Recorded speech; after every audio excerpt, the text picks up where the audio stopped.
anigu hal eray waan aaminsanahay waxaan aaminsanahay kullay qabaa'il baynu nahay laakiin qabaa'il dawla intaynu ku dhisayno dawla ma noqonayno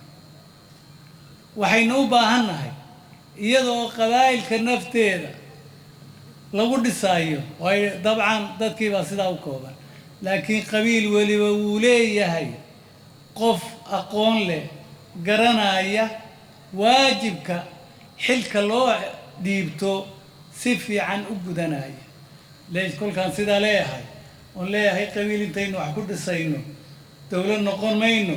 waxaan leeyahay dadkii munaasabka ahaa lama geynayo leeyahay qabiil raggu waa 100 leh dumarkuna waa 50 leh ma kala fiicna oo kulligood waa isku qiimahaasay taagan yihiin kolkaa marka laga hadlayo reer hebel kolkaynu nidhaahno waxay keenayaan qofka ay kolkaa rabaan bay keenayaan ma iyagu ma qiimeynayaan dawladnimo iyo waxtarka halkaas lama raadinaye hebel la jecel yahay ayaa la keenaya sidaa la ajligeed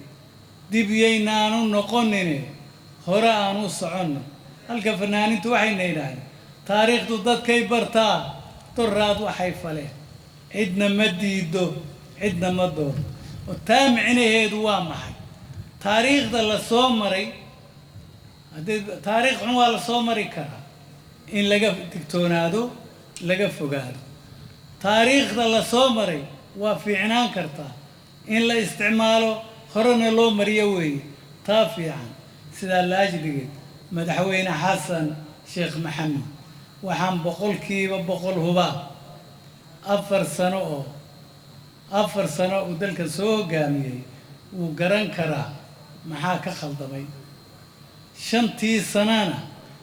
gabigiisuba dalkan meel ugama bixin wuu joogay xogogaal buu yahay wuu yaqaanaa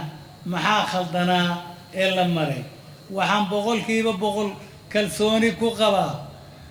tii isaga ka khaldantayna wuu sixi tan la sameeyayna wuu ka leexan oo wuu sixi inuu jid fiican inagu hogaaminayo ayaan qabaa